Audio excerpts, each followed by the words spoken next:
Chaos Theory, the Butterfly Effect. The Collapse. Sao Paulo, Brazil. Avenida Paulista, 2:37 p.m., Tuesday.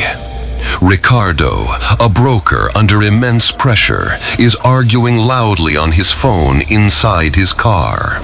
The multi-million-dollar fine he hid from his superiors is about to be discovered. In a fit of rage, he throws his phone against the windshield.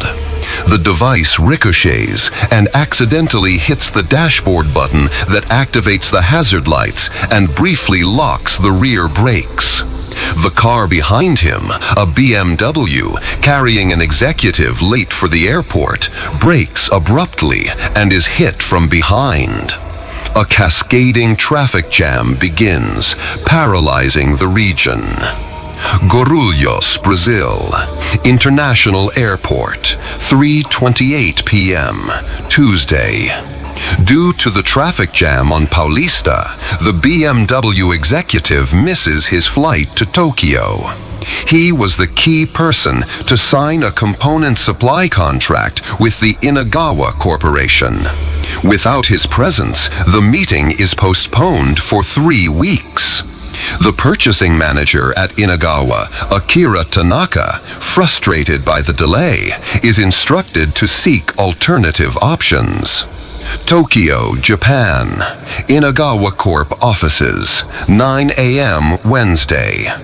Akira Tanaka, under pressure, finds a South Korean supplier with an 8% lower price.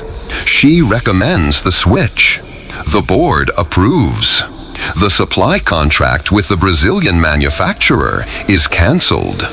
The value of this contract was the collateral for a loan the Brazilian company needed for its survival. Sao Paulo, Brazil. Factory in the ABC Paulista region, 11 a.m. Thursday. Without the contract with Inagawa, the loan is denied by the bank. The board announces bankruptcy. 120 employees are summarily laid off. Among them is Carlos, a line supervisor who had just financed an apartment. Sao Paulo, Brazil. Bank branch, 2:15 p.m. Friday. Carlos, desperate, tries to renegotiate the apartment debt. The manager is inflexible. The debt is sold to an aggressive collection agency. The stress leads Carlos to a hypertensive crisis. His wife, Maria, repeatedly calls their son Pedro's cell phone, asking for help.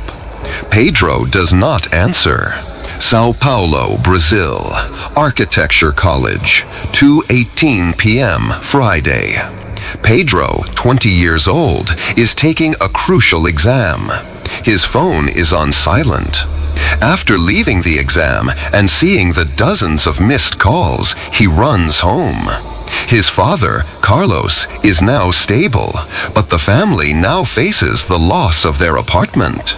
Pedro, consumed by anger at the injustice and a feeling of powerlessness, goes out for a walk. Sao Paulo, bar in Vila Madalena, 11:50 p.m. Friday. Pedro, disturbed, drinks excessively. He argues with a stranger who makes a casual comment that Pedro interprets as a provocation. The pent-up rage from the entire week overflows. He shoves the man. Sao Paulo, street, 11:53 p.m. Friday.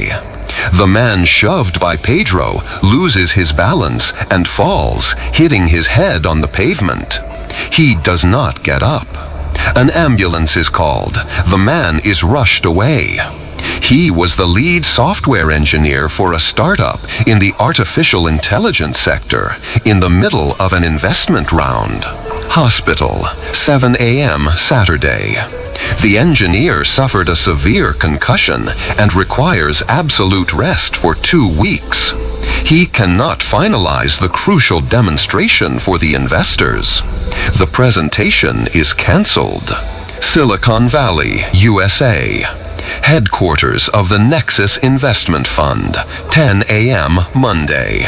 Without the demonstration, the investors withdraw the $5 million offer from the Brazilian startup. The company, which relied on that capital, collapses.